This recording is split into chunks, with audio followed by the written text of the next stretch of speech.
orang tidak menghargai orang lain, pasti kita akan memanipulasi orang lain. Itu pemimpin. Kalau ada pemimpin yang tidak menghargai orang lain, pasti dia akan memanipulasi orang.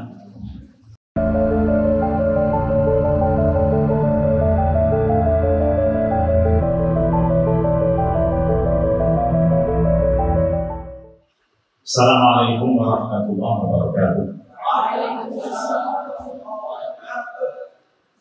Bismillahirrahmanirrahim. Alhamdulillahil qa'il fi kitabihil karim. A'udzu billahi minasyaitonir rajim. Bismillahirrahmanirrahim. Subhanaka la ilma lana illa ma 'allamtana innaka antal 'alimul hakim. Rabbana hab lana min ladunka rahmah wa hayyi lana min amrina rasyada.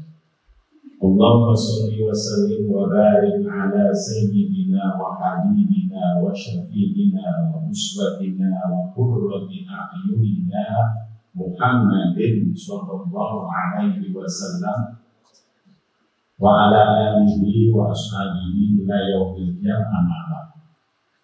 Yang saya hormati masuk pesantren Al-Mukarram Ustaz Yusuf Siti LCMA, moderator yang berbahagia dan anak-anak sekalian beserta pelatihan leadership. Pertama saya ingin menyampaikan, karena memberitahunya baru beberapa hari yang lalu dan saya ada tugas di UGM di Jogja 2-3 hari 2 malam, jadi saya belum sempat baca-baca buku karena sudah lama saya tidak memberikan pelatihan leadership. Seingat saya terakhir saya pelatihan itu ketika saya menjadi sekretaris cabang BMI Malang beberapa tahun yang lalu, 94 sudah lahir belum? Ya. Setelah itu saya nggak pernah pelatihan resmi seperti ini. Jadi ini mengingatkan saya, dulu pekerjaan saya itu melatih waktu kuliah S1. Karena saya ketua sekretaris cabang. Jadi saya mengisi pelatihan di beberapa kampus di seluruh Malang. Kok bisa Pak atur waktunya? Ya bisa, kenapa tidak? Pinter-pinternya kita, ya. Waktu 24 jam, ya kan? Sama semua kan, ya sama berat-berat. Tapi ada orang yang bisa memberikan nilai terhadap waktu itu, ada yang tidak bisa memberi nilai terhadap waktu. Nah, nanti saya akan membicarakan referensi saya itu tentunya ahli manajemen internasional. Dalam hal ini manajemen yang terbaik itu dari Barat. Manajemen kepemimpinan itu hampir semuanya harus jujur kita akui, ya. Coaching atau pelatih yang paling hebat dalam bidang manajemen, ya manajemen organisasi, manajemen itu jujur dari Barat, dan karyanya yang paling banyak ditulis di Barat, bukan di negara di Timur Tengah. Nah, nanti akan kita lihat ternyata teori-teori mereka itu juga kalau kita tarik ada dalam Islam. Nah, saya tidak siap PowerPoint karena ya itu tadi. Jadi saya mengajar kamu, maunya tadi saya bikin PowerPoint tapi kok bahkan promo semua saya dari ini, dari Jogja, aduh, ya. Saya catat-catat aja di sini. Kamu siap-siap mendengar dan mencatat aja. Nanti kalau nggak tahu. Oke, saya mulai begini. Leadership skill, kepemimpinan itu sesungguhnya bisa dipelajari. Ya. Bisa dipelajari. Dia bukan sesuatu yang fiktif, dia bukan sesuatu yang datang dari langit kemudian ada pada diri kamu, tidak. Ia adalah sebentuk keahlian yang bisa dipelajari. Oke, itu pertama dulu. Karena itu nanti saya akan menyampaikan 4 hal yang harus dilakukan oleh seorang pemimpin jika Anda ingin meningkatkan skill kepemimpinan kamu. 4 hal saja ya. Nah, sebelum sampai ke sana, saya ingin katakan kepada kalian semua yang hadir di sini, yang tambah maupun yang tidak tambah. Jangan di belakang itu kayaknya. Saya katakan kepada kamu bahwa sesuatu yang berharga, everything worthwhile is of will. Sesuatu yang berharga untuk diri kamu itu pasti melalui jalan yang menanjak. Saya ulang, sesuatu yang berharga pada diri kamu, setiap sesuatu, segala sesuatu yang berharga untuk diri kamu, maka untuk mencapainya itu pasti melalui jalan yang menanjak, uphill, bukan downhill. Oke? Dan tidak ada dalam hidup yang berharga, tidak ada dalam hidup ini bahwa sesuatu yang berharga itu tidak menanjak untuk mencapainya. Pasti begini ya. Gambarnya pasti begini. Tidak ada begini, tidak ada begini. Oke. Dan tidak ada yang mudah. Dan tidak ada yang cepat. Tidak ada yang sangat surprising. Ini catatan dulu.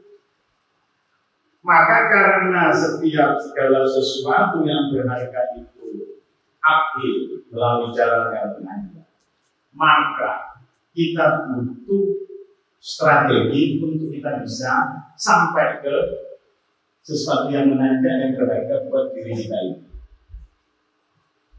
Ya, jadi paham ya. Nah, apa itu?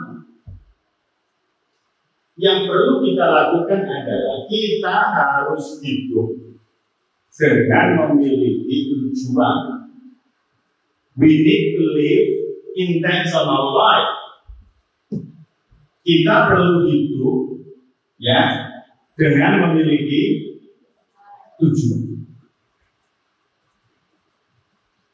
Tidak ada orang yang naik ke gunung kemudian sampai di puncak tidak memiliki tujuan untuk naik ke gunung. Ada nggak kira-kira?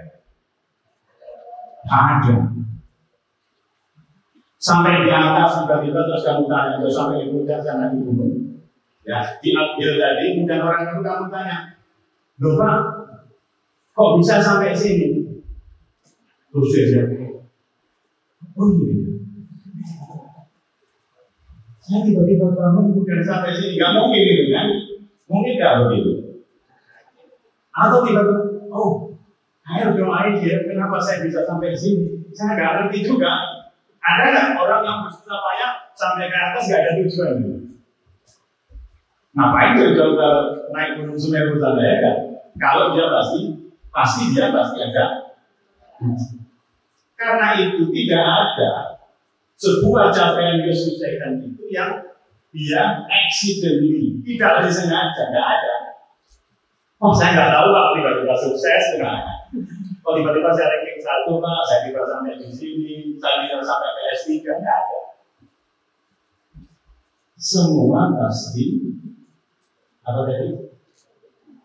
Ada intention. Kalau bahasa agamanya, innamal a'malu wa innamal likulli imrin ma nawa. Hijratuhu ila Allahi wa hijratuhu. Wa kana hijratuhu li imra'atin yankihuha ala fa hijratuhu ila ma hajara. Jadi Nabi itu sudah ngomong sudah lama gitu. Tapi ini John Maxwell mengatakan you need to live intentional life. Kamu harus hidup dengan ada tujuan. Oke. Jadi kan ada orang yang kebetulan sampai di puncak gunung kalau kamu tanya, Pak, Mas, Mbak, kenapa kok bisa sampai puncak? Saya kok tidak begitu. Karena itu ada 4 hal yang jika ini kita lakukan, maka skill leadership kita itu akan naik. Sebetulnya semua orang punya bakat leadership, ya, dan tidak cukup kalau kuliahnya cuma sekarang 35 menit, kemudian besok berapa yang tidak cukup. Ya. Butuh waktu untuk belajar, untuk membaca dan lain sebagainya. Oke, materi yang pertama sekarang.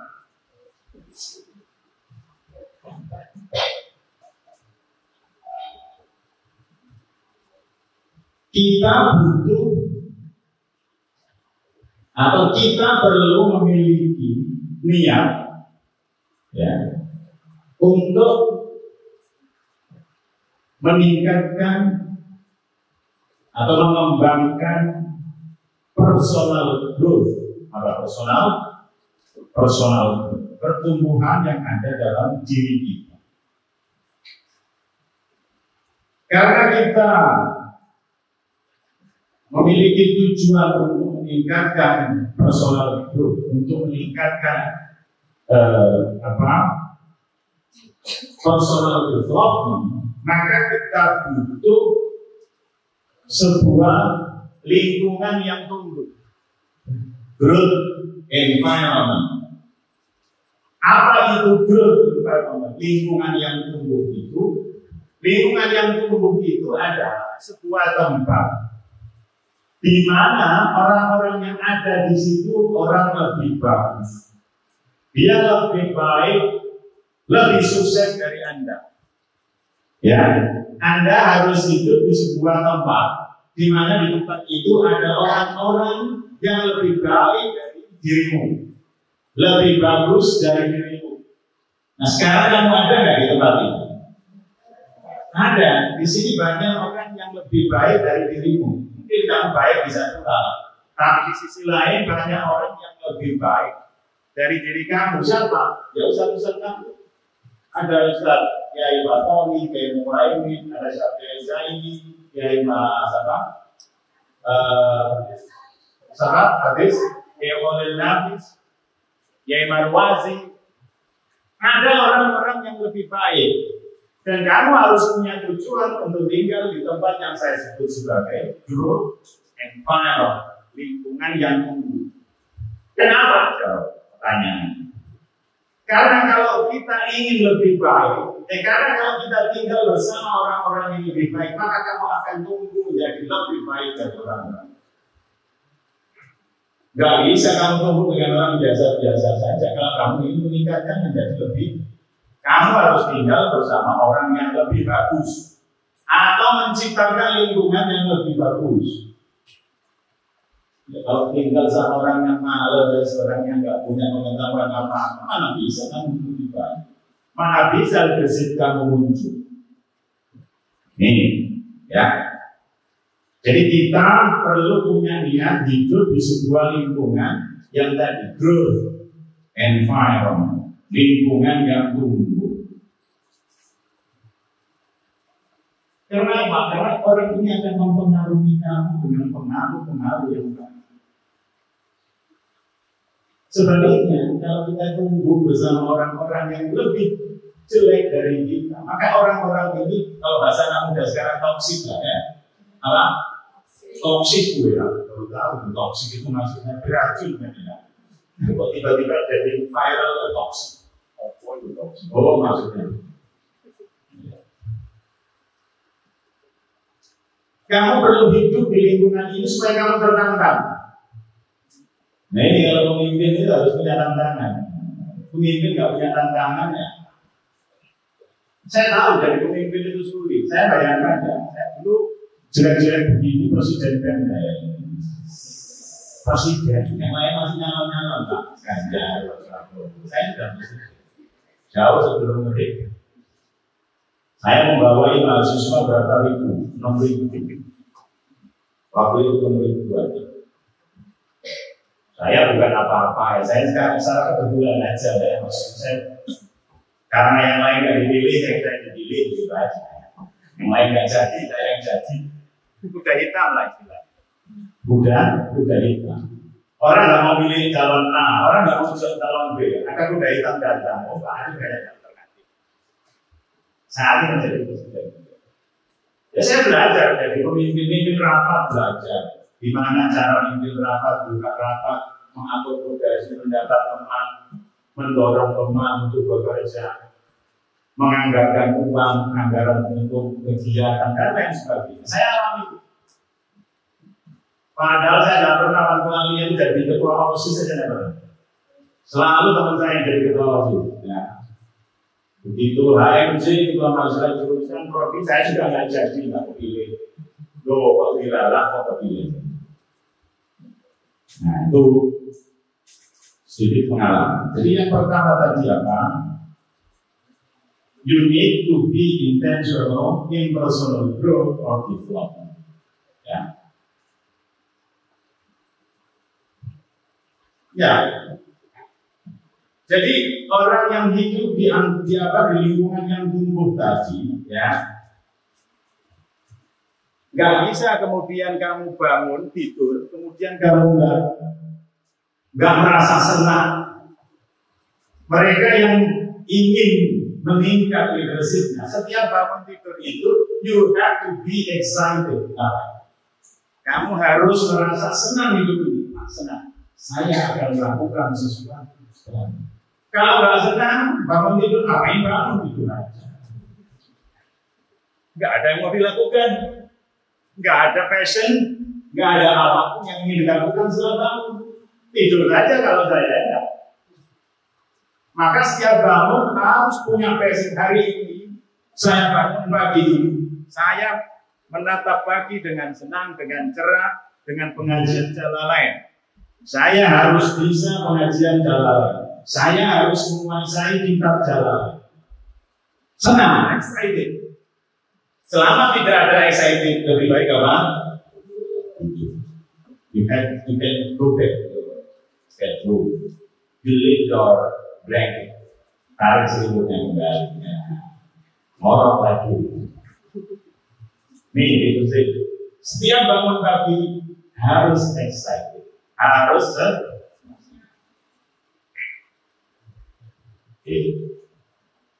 Nah sampai kapan begitu? Sampai mati. Pertanyaannya bukan sampai kapan, sejauh mana kamu seperti itu? Dalam ilmu leadership, ya tidak ada istilahnya garis finish untuk seseorang belajar itu tadi. Ketika kamu menetapkan garis finish dan kamu melampaui itu dan finish, maka kamu dengan sendirinya juga finish. Selesai masalah. End. You and me. End. Jadi jangan meletakkan garis finish di situ. Proses leadership itu terus menerus. Belajar. Jadi orang tua, belum tentu dia jadi orang tua yang sukses. Kamu harus belajar menjadi good parent. Saya sendiri sebagai seorang dosen tidak boleh berhenti. Kalau saya berhenti, ada garis ini tidak meningkatkan kemampuan saya, nggak kursus, nggak belajar, nggak baca buku, selesai. Yang saya sampaikan tidak ada yang baru. Itu saja. Ya. Sama nanti kamu. Setelah lulus, kalau sudah finish, lulus sudah, kawin sudah, punya anak sudah, selesai, belajar lagi. Nah, jadi how far you can go, yang mana kamu pergi, nggak ada batas akhirnya. Ini. Jadi I'm still learning right now. Saya masih belajar sekarang. I'm still reading, ya. I'm still writing. Saya masih menulis. Jangan dikira kamu saya baca buku, saya baca sekarang. Mau ngajar kamu besok pagi saya masih buka-buka. Jangan-jangan saya lupa, ya kan?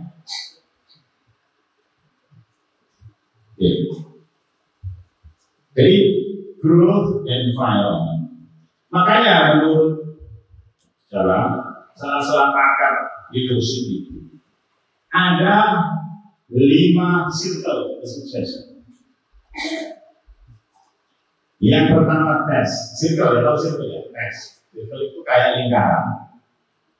Pertama tes, Orang ujian boleh jadi dia fail, gagal ya. Tes, fail, kemudian learn, belajar lagi, improve, re-enter, masuk lagi, tes lagi, begitu terus. Tidak ada berhenti, tes, fail. Jadi kalau tes mesti gagal. Nah, jangan dihitung betapa berapa banyak kamu gagal. Do not count how many times you lose. Jangan dihitung berapa banyak kamu gagal, kamu kalah. Tapi hitunglah berapa banyak pelajaran yang kamu dapatkan dari kegagalan. Maka tes, ya, fail, learn, kemudian apa? Improve, kemudian re-enter, masuk kembali, tes lagi. Dengan kata lain, kita perlu tadi tidak berhenti. Nih, itu kunci kesuksesan itu salah satu. Tadi yang pertama apa tadi? Tes. Terus fail, gagal, learn, kemudian apa? Improve, kemudian re-enter. Jadi saya bilang, jangan hitung berapa kali kamu gagal, kamu kehilangan, tapi hitunglah berapa pelajaran yang bisa kamu dapatkan dari kegagalan. Oke, tadi nomor 4 ya. Yang satu tadi, apa tadi yang tadi? Yang pertama tadi apa? Kita butuh niat untuk hidup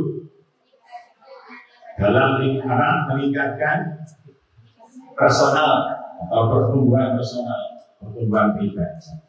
Nah, yang kedua sekarang prioritas. Jadi kepemimpinan itu kita perlu ada prioritas. Nih, saya beri ilustrasi. Ya, saya beri ilustrasi. Kalau saya ingin menebang pohon di belakang rumah saya, pohon asli. Setiap pagi saya pergi ke belakang rumah saya sambil membawa kapak. Saya terbang 5 kali. 1, 2, 3, 4, 5. Saya letakkan kapak saya, pulang istirahat. Besok pagi setelah subuh saya kembali lagi ambil kapak saya. Saya ke belakang rumah lagi. Saya potong lagi 5 kali di tempat yang sama, di pohon yang sama. Pohon apa tadi? Kamu tahu pohon asli? Ada yang nggak tahu? Pohon asli itu daunnya warna apa? Hijau. Masa biru katanya namanya. Tiba-tiba ada hijau. Pembiruan, penghijauan itu kan pembiruan hutan. Ya deh. Berempat. Hari kedua saya potong lagi berapa kali? 5 kali. 4, 5 selesai. Saya letakkan kapak saya pulang. Besok lagi hari ketiga datang lagi habis subuh ke tempat yang sama. Saya bawa kapak, saya potong lagi 5 kali. 1, 2, 3, 4, 5. Begitu seterusnya. Kira-kira what happened eventually apa yang terjadi dengan pohon ini? Apa yang terjadi dengan pohon asem tadi? Rokok ya. Nah, prinsip ini akan kita gunakan dalam leadership untuk meningkatkan kepemimpinan ini. Ada hukum rule of five. Rule of five. Aturan 5 hal ya. Yang pertama, Anda harus tahu apa yang kita mau. Anda tadi ke belakang rumah maunya apa? Menebang pohon apa? Dalam kehidupan you have to need to know what you want. Anda butuh tahu apa yang Anda inginkan dalam hidup Anda. Apa? You need to know what? Anda harus tahu, Anda butuh tahu apa yang Anda inginkan. Anda tadi menebang pohon keinginannya, ya?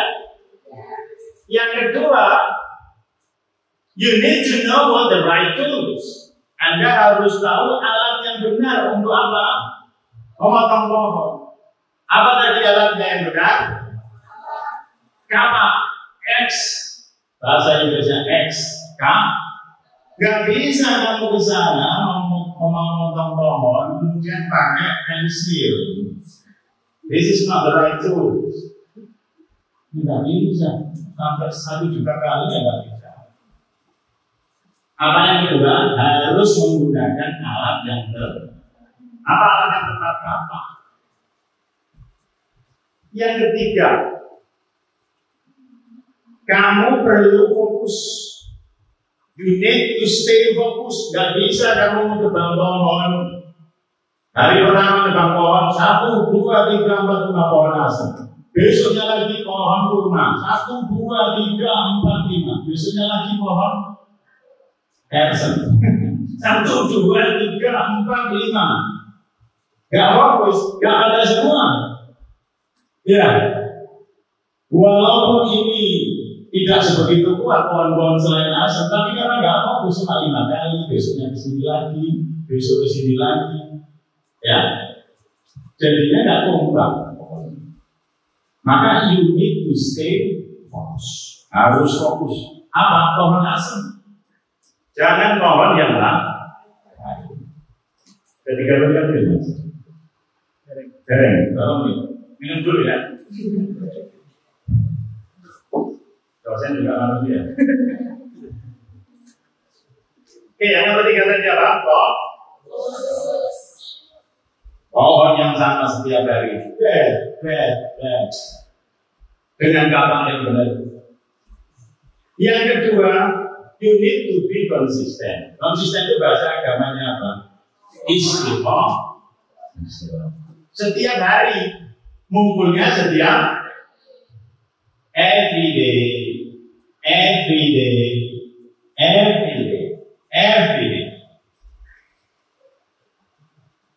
Gak bisa tidak setiap hari. Nanti tunggu lagi tuh bekas waktu apa? Bekas otomatis harus setiap hari. Yang kelima, you have to stay with it until you complete.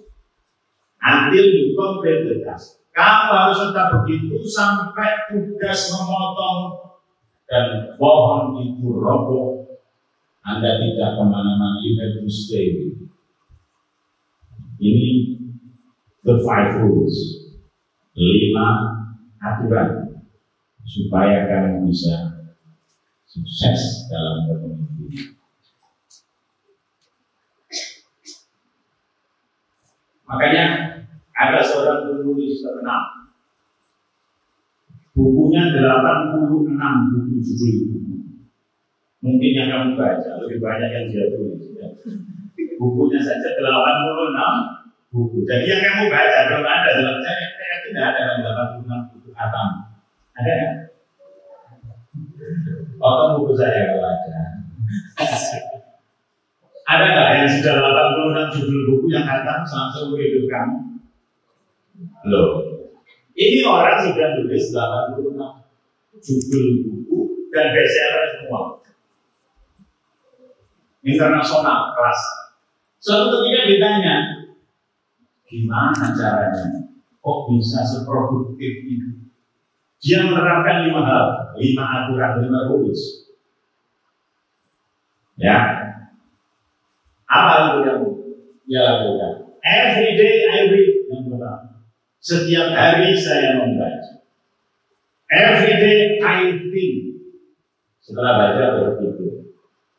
Every day I file. Nomor 3, menyimpan yang dia baca, yang dia pikirkan di file.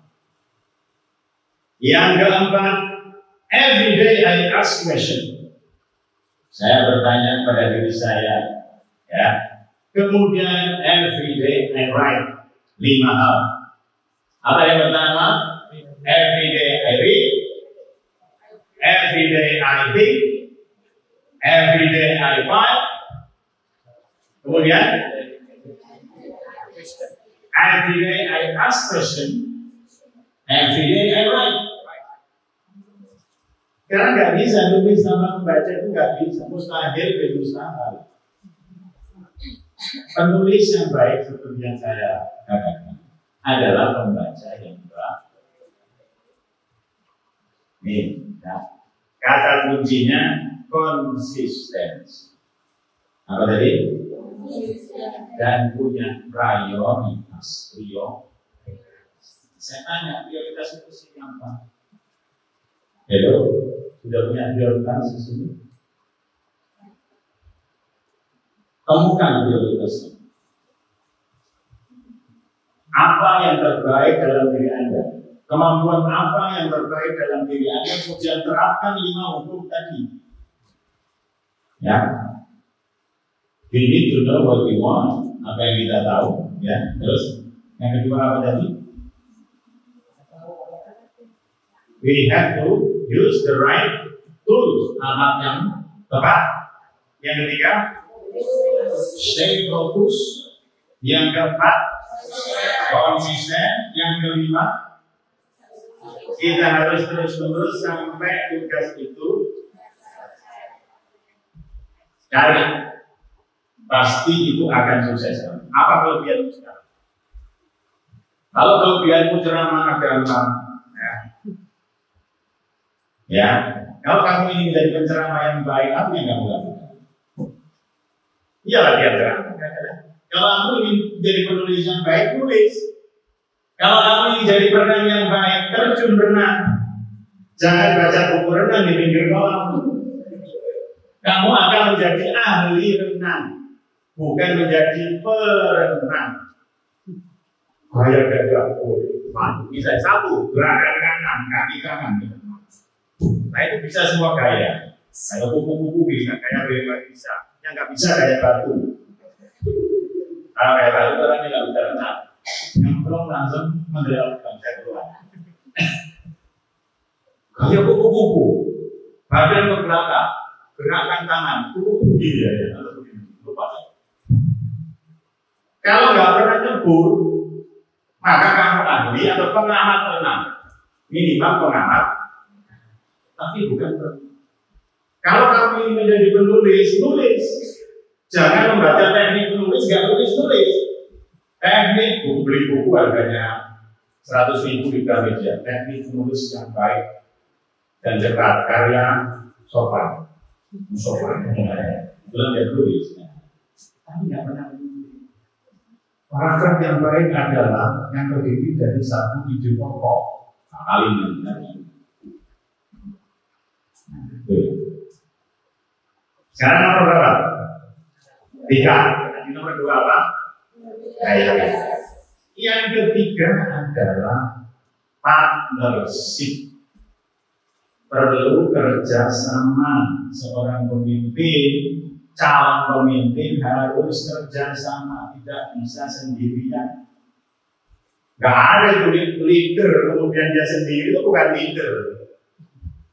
Pemimpin kok sendirian, gak punya kawan, gak punya teman diskusi, gak punya teman ngobrol, nggak ada dalam seluruh dunia. Temukan pemimpin yang gak kumpul banyak orang. Ada nggak? Terus siapa yang dipimpin? Soekarno, pemimpin hebat negeri. Teman banyak dalam negeri dan luar negeri.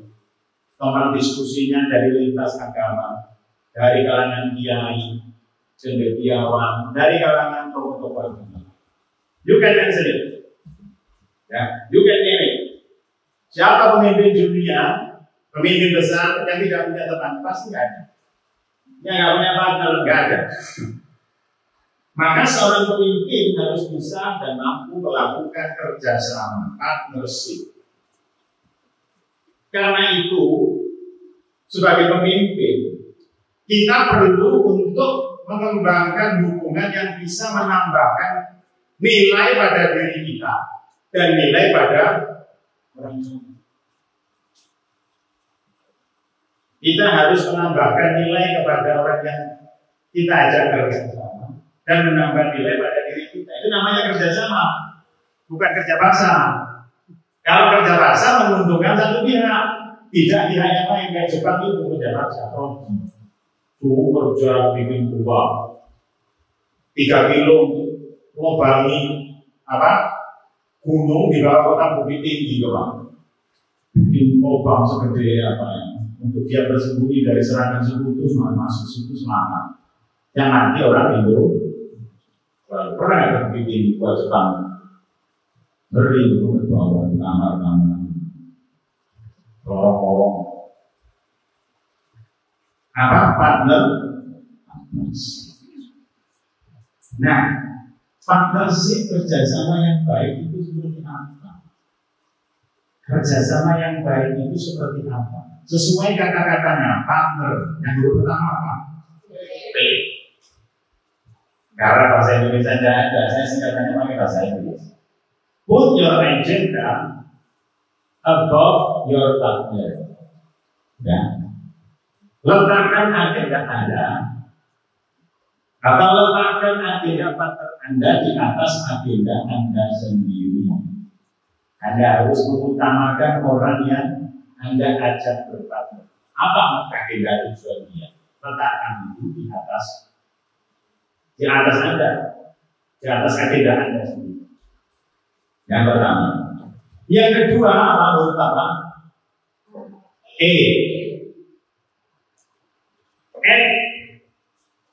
Tambahkan nilai, ya, to you every day. Jadi Anda harus berusaha menambahkan nilai pada diri Anda. Menambah nilai itu bisa banyak caranya, ya. Jadi partnership itu juga perlu untuk menambahkan nilai pada dirinya sendiri. Yang kedua apa? Yang ketiga apa? Partnership. R artinya resource. I'm going to resource you with the idea. Saya akan membantu Anda dengan ide-ide saya. Partnership kan? Anda punya ide apa? Kerjasama dengan orang. Kita perlu membantu dengan ide, dengan pemikiran kita kepada orang yang kita ajak kerja. Selanjutnya apa? T. I'm going to tailor our service to your needs. Saya akan mengatur pelayanan untuk kamu, untuk orang yang kita ajak kerjasama. Ini prinsip. Anda ingin kerjasama dengan orang-orang yang ada di sekitar Anda. Anda harus mampu berusaha untuk memberikan pelayanan kepada orang itu lebih baik. Ini namanya kerjasama. Jangan kamu mengambil keuntungan dari orang itu saja sebagai pemimpin, itu bukan pemimpin. Anda harus melayani orang yang Anda pimpin. Kalau kamu nggak punya bakat melayani orang, ya nggak mungkin kamu bisa jadi pemimpin. Nggak ada pemimpinnya nggak melayani, nggak ada rumusnya. Pemimpin apapun harus melayani orang. Nih, selagi kita nggak punya jiwa melayani itu, kita selamanya tidak akan bisa menjadi pemimpin. Islami ya, Islami guys, sangat Islami. Ini saya ambil dari orang saya teorinya. Ada banyak hadis yang memberikan ajaran untuk itu. Ya. Walaupun tujuannya ada jadi kepemimpinan atau leadership, tapi kan banyak hadis yang hadis yang berbunyi bahwa kita harus mempermudah orang, ya, memberikan pelayanan yang terbaik kepada orang dan lain sebagainya. Yang selanjutnya apa? Setelah T, partner. N, never violate the trust. Jangan pernah kamu mencederai kepercayaan. Never violate the trust. Misalnya saya buat PowerPoint, ya. Ini dunianya PowerPoint pada, bukan dunia ceramah agama seperti saya begini. Never violate the trust. Jangan pernah mencederai kepercayaan yang diberikan kepada Anda. Ketika Anda kerjasama dengan seseorang, dengan orang yang Anda pimpin misalnya, jangan pernah mencederai kepercayaan yang dia berikan. Sekali kita mencederai kepercayaan itu, maka yang terjadi adalah disintegrasi dalam organisasi itu, dalam kerjasama. Saya kira kalau dalam pepatah itu yang saya dengar, cinta tanpa kepercayaan adalah apa? Cinta tanpa kepercayaan adalah bukan cinta yang sesungguhnya. Cinta itu butuh kepercayaan. Kepemimpinan tanpa kepercayaan maka akan hilang kepemimpinan. Nih, never violate the rules. Kemudian yang selanjutnya berapa? I'm gonna exceed your expectation. Saya akan melampaui apa yang Anda harapkan. Maksudnya saya akan memberikan harapan-harapan yang kamu inginkan, bahkan melebihi apa yang kamu harapkan. Kamu ingin kaki 3, saya akan beri lebih dari kaki 3. Itu pemimpin. Kalau jiwa itu tidak ada dalam diri kalian, nggak bisa menjadi pemimpin. Melebihi harapan partner kita, partner kerjasama. Yang terakhir apa? I'm gonna reward the relationship. Saya akan memberikan reward terhadap kerjasama atau hubungan yang kita lakukan. Ini yang ketiga, prinsip yang ke. Nah, selanjutnya yang ke, saya ceputin aja. Tadi yang pertama apa yang pertama?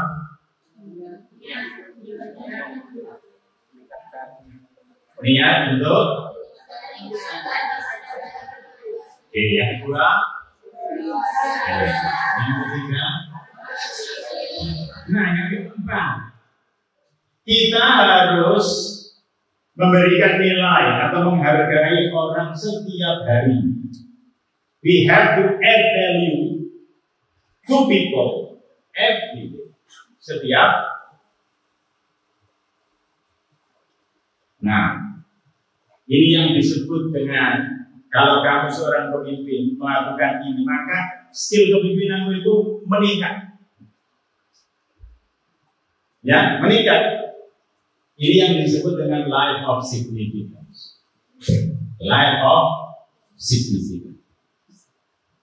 Orang sukses, itu sukses mungkin untuk dirimu, untuk keluargamu, ya, untuk saudara-saudaramu. Tapi kalau signifikan, jika kamu hidup, ya, untuk kepentingan, untuk yang lebih penting, maka itu lebih dari itu.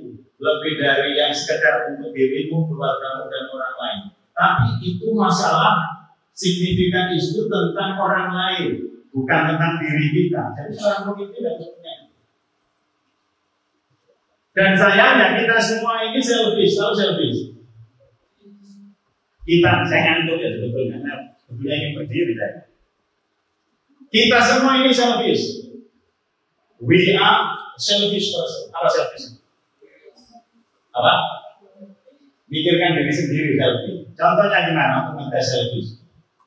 Kamu foto bareng-bareng habis ini foto ya. Oke. Yang kamu lihat pertama kali setelah foto itu jadi foto siapa? Halo, foto siapa?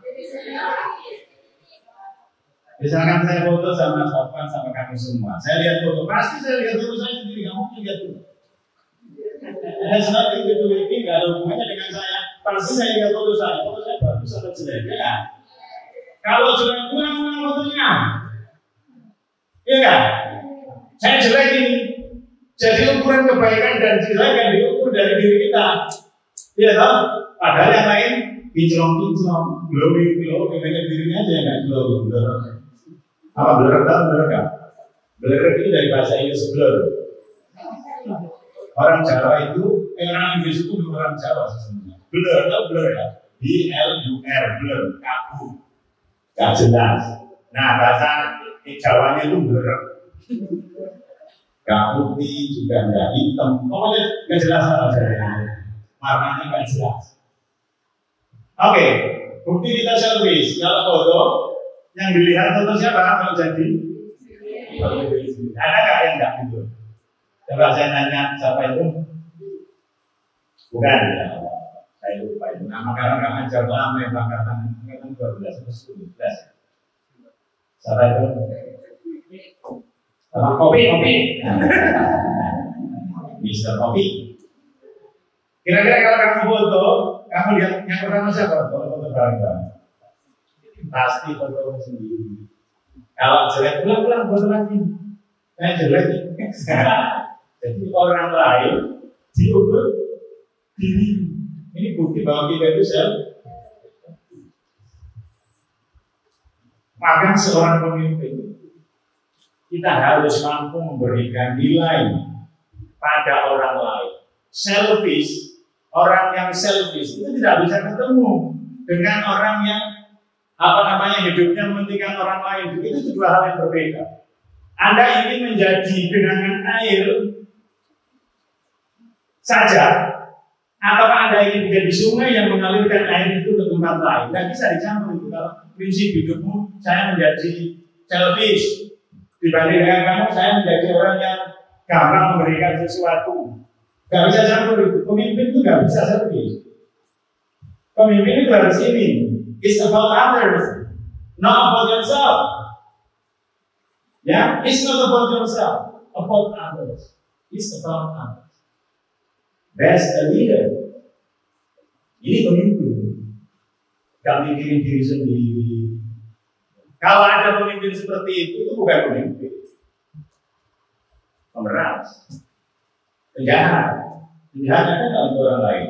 Robin Hood apa ini di film. Sunan Kalijogo ya. Oke. Nah ini. A life of significance.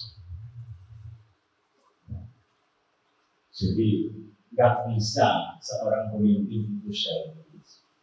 Ya, Anda harus menambahkan nilai atau menghargai orang lain. You need to add value to people. Oke.